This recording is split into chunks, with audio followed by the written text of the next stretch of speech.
Hi, everyone. Jim Weissella from Reagan Consulting here with, pleased today to be joined by Jeff Huber, the CEO of Home Instead Senior Care.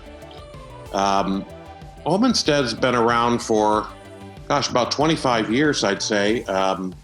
Started off as just a small group of people wanting to help families in Omaha. It has certainly grown since then into a global billion-dollar company with 1,100, probably more than 1,100 franchises out there, offering everything from sort of personal care service all the way to hospice care, and in recent years, help and training for older adults with Alzheimer's and other dementias. Jeff has been there since 1998 and has been CEO since 2015, president and CEO then. And just in the interest of full disclosure, I've known this guy for a while, for years, and I actually did some work with Home Instead years ago, and we've kind of stayed in touch ever since. Jeff, thanks for joining me, and how are you doing? Yeah, it's great to be with you. Thanks, Jim. We're holding up really well. Thanks for that introduction too. So, here in Omaha, one of the nice things about Omaha is that anything that gets here, we don't get any of the highs too high or any of the lows too low. So I think we've taken a really measured approach. We're very fortunate to have the University of Nebraska Medical Center here, who's really got a specialty and these kinds of things. Some of the first people coming out of China actually were treated at our facility here in Nebraska. So we've kind of been on the front lines from day one. In my time spent with Home Instead, and I've followed the company for a long time. One of the things that Home Instead likes to say about themselves is, to us, it's personal. That's been kind of the watch phrase for quite some time. This is pretty personal, isn't it? Yeah, absolutely. So you're right. We're in our clients' homes, at least in North America, on average between 20 and 25 hours per week.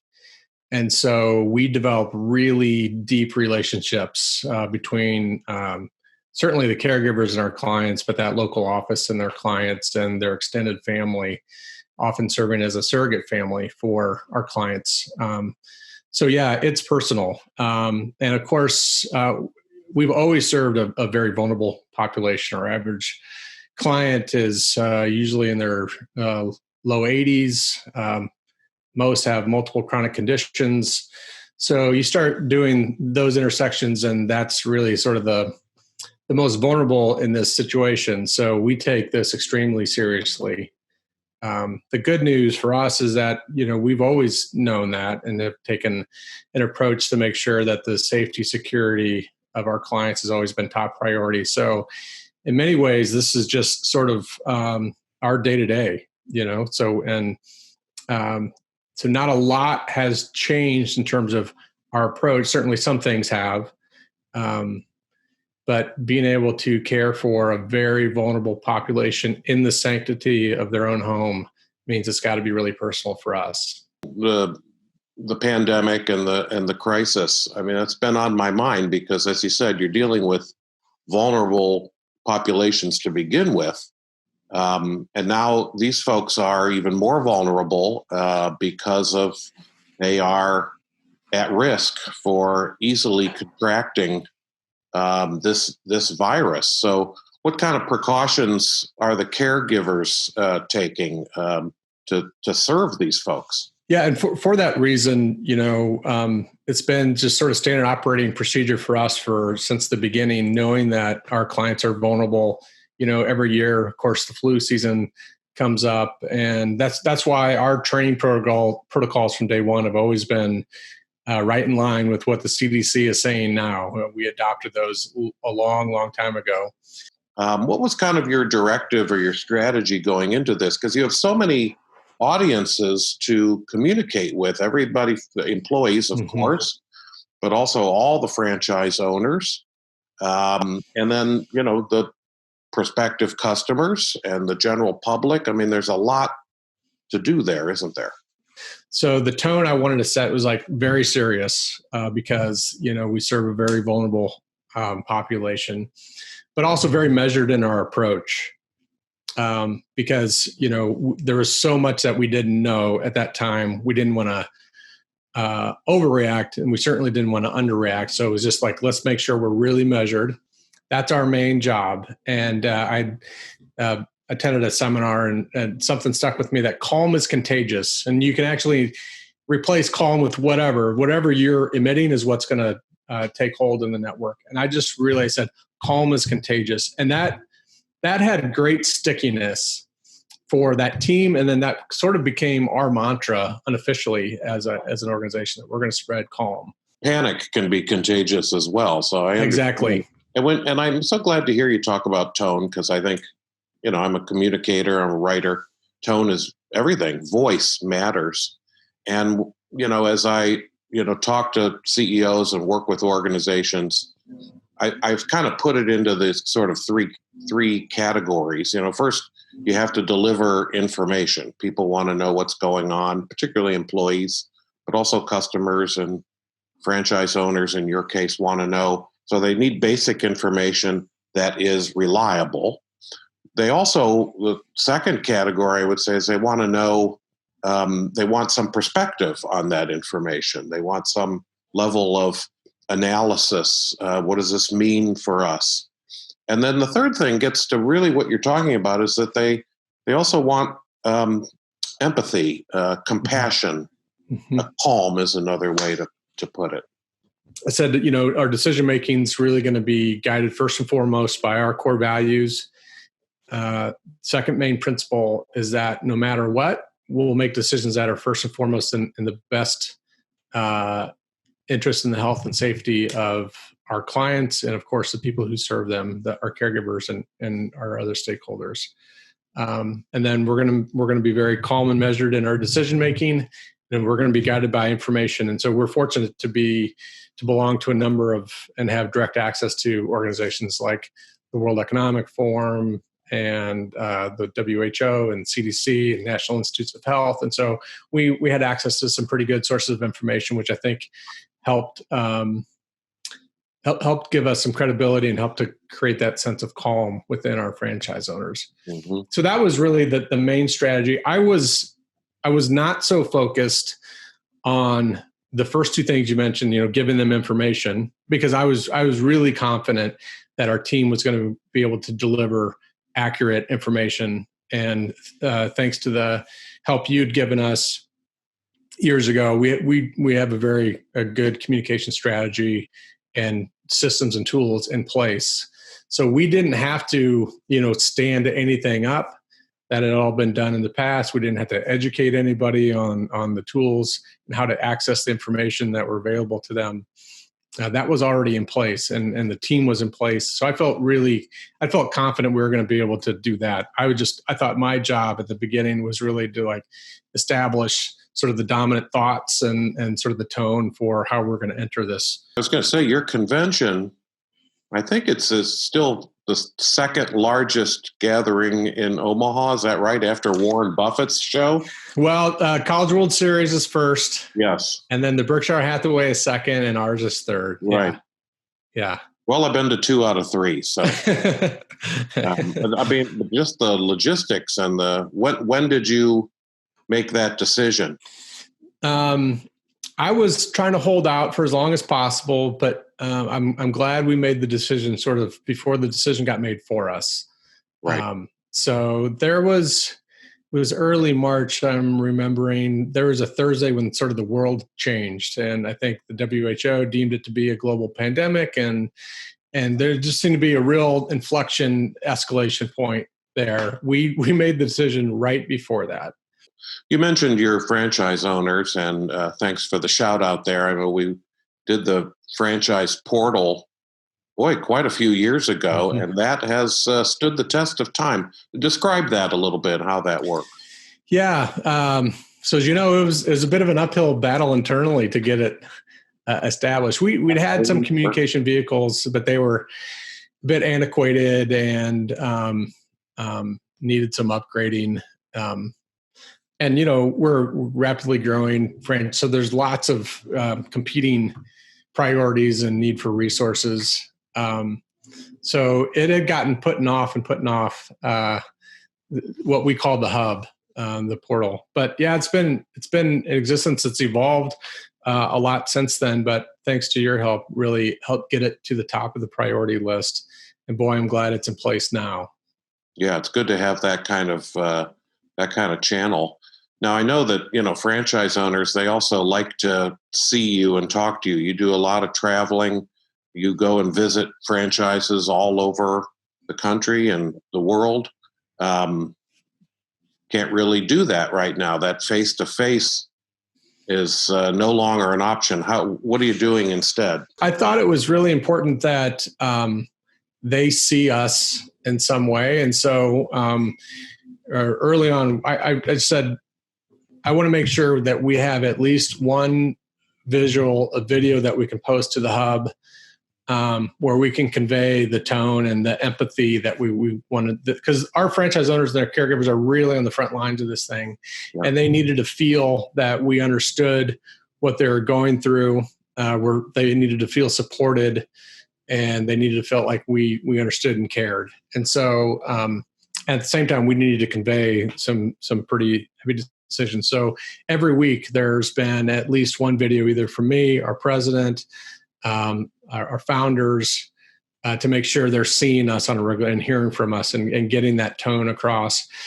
Then we, on the hub, we were able to immediately set up a resource center on COVID. And we initially were posting updates to that twice a week, and now 3 times a week. So we've really conditioned the network to go to the hub every Monday, Wednesday, and Friday. There's going to be an update with new information. Let's talk about employees a little bit. I mean, Home Instead has grown so much over the years. I remember back when we first met, it was, you could practically just gather everybody in a room and talk to them. And people kind of liked that because Home Instead is a very family kind of oriented company.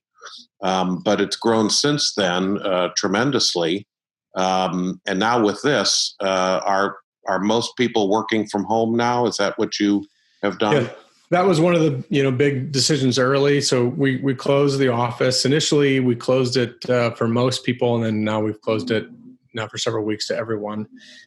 So thanks to those tools, we're able to communicate regularly with everyone.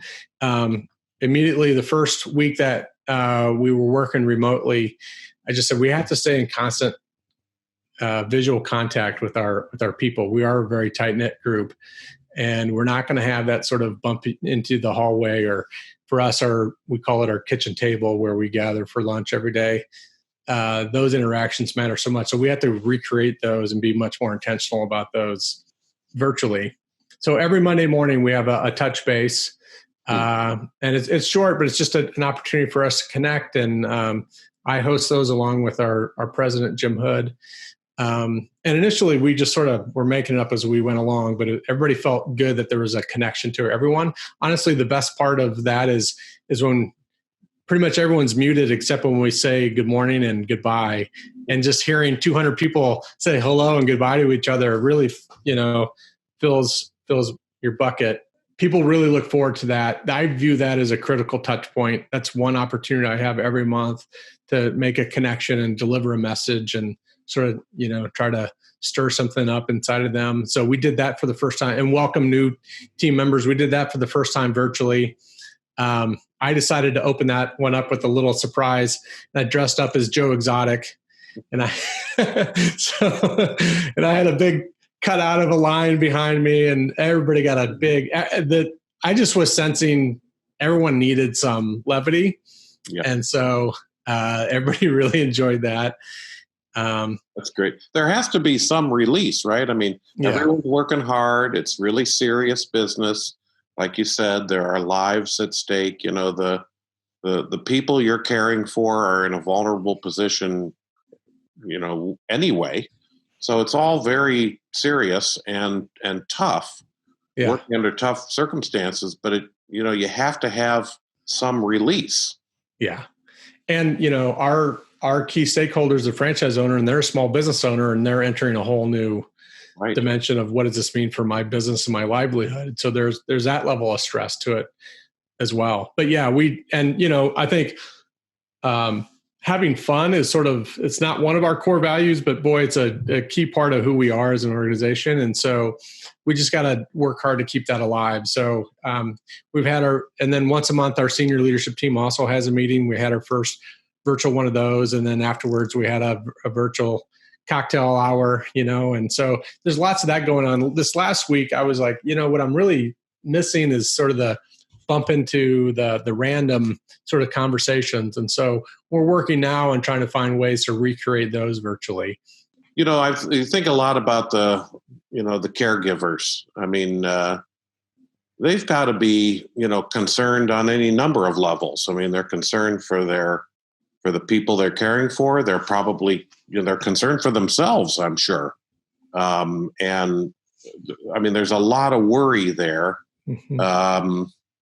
How do you address that, or how do the franchise owners, they work for the franchises, but how is that being addressed? Yeah. So again, I think it comes down to tone, and that starts with us, and that will spread. So, because our network will take our lead there, and then that's sort of what happens and how it gets distributed. So, just letting them know that, their health and safety is our top priority, and giving them the tools and the information that they need to feel confident in doing their job and feeling safe in doing their job. Mm-hmm. We gave our owners some template communications to cascade that down, and then we really rely on their interactions locally. We also see in terms of caregivers, we also see this as a great opportunity. One of our great limitations is available caregiver talent. And so with, the displacement, we've been sort of gearing up for this and strategizing about how displacement in the job markets, either through automation or those kinds of things, might provide some opportunities for us. I think this just sort of fast-tracked some of that in terms of hospitality and some of those industries where a great number of people, great people are being displaced. We're a great place for them. In fact, my daughter, 19-year-old college freshman, her job was a part-time hostess at a couple of restaurants, and today she completes her caregiver training, so she'll be into care. So I think it gives us an opportunity to sort of recruit, to have access to a whole new talent pool as well. Yeah, it's a good point, and I think there's also sort of a newfound appreciation for these kinds of people, whether it's somebody who's a caregiver or, the person checking you out in the grocery store line. There are people who are out there. Not everybody can work at home. They're right. Just people on the front lines. And I think overall I'm seeing and sensing, and this is, I think, good for the future, kind of an appreciation for the jobs these people do. Yeah, absolutely. And we've got we've got the most amazing caregivers, I think, and these people are heroes to begin with, but we've got just some amazing stories of how they're really stepping up in the face of COVID. I think one of the great silver linings for us in all of this is that, category awareness of home care has been a challenge. I mean, people just weren't really necessarily cognizant of home care as an option for them. We've been deemed essential from day one through all of this. And so I think it's really shined a light on the importance of home care and elevated it as we've always believed to be a critical part of the overall healthcare ecosystem. We're really an extension of hospitals. And so, because all the things that we do allow people to stay at home, making sure they're taking their medications, making sure they're socially engaged and stimulated, proper hydration, nutrition, ambulate, all those things. And so this has allowed us to really showcase our capabilities.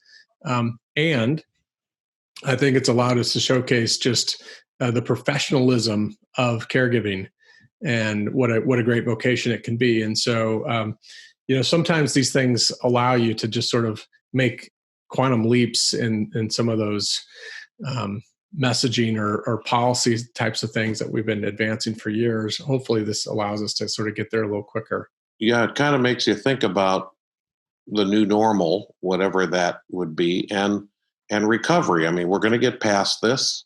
It's going to be slower for some organizations and businesses than others, but we have to start thinking about that.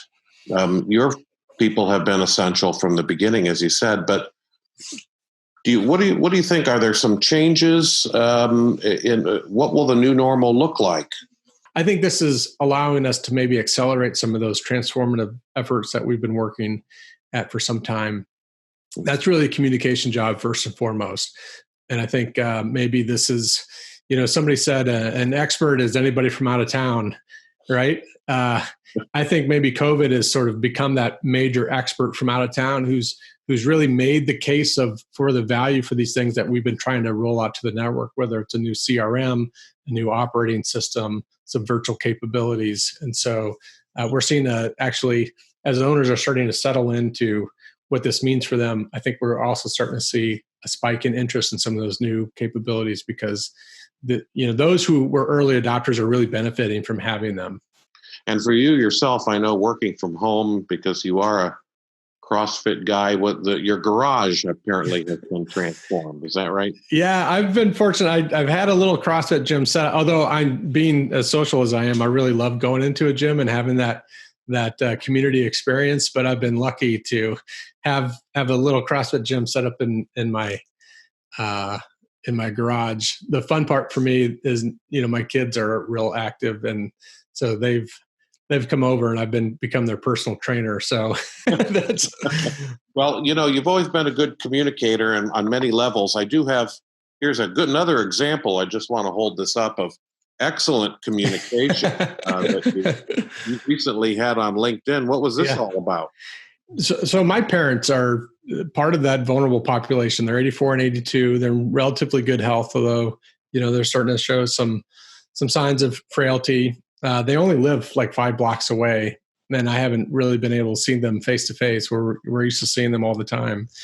So, but one of those new tools that we've been sort of rolling out to our network, we made a strategic investment in a company called GrandPad, which is a tablet that's designed for someone in their 80s. And so anyway, over Easter, we were able to share Easter together through GrandPad, and I took dinner over and left it on their doorstep.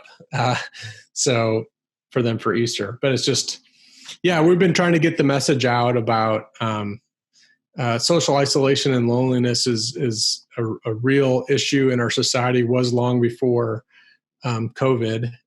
It's really exacerbated now. And so we're just trying to do our part to raise awareness for people to look out for your neighbors or your community and people who might be at risk for social isolation. And so I think that was kind of part of our social media campaign on that. So thanks again for taking the time. Really good points you made. Great interview. Appreciate you taking the time to talk with me, and I'll talk to you soon. Yeah, well, if I could just one final thing, and thank you. I guess looking back, I'm just really, really grateful for your counsel years ago and helping get our organization. Sometimes you wonder about the investments in some of those systems and tools and strategy, and I'm just, I feel really fortunate that we made those investments, and they have served us extremely well in this situation. It's really been kind of seamless for us in terms of being able to get messages out to our network and have the people to help us with that. And even things like, we invested in a video team and a creative services team, and we have a studio in our building now. So, making those investments early and following your guidance and having a strategy in place has really served us very, very well. So I want to say thank you for all of that. Well, very kind of you to say so. And I'm very glad that you did, because it really shows in how you're communicating. So just a great example for people. So thank you, and take care of yourself. Yeah, you too. Thanks, Jim. Okay.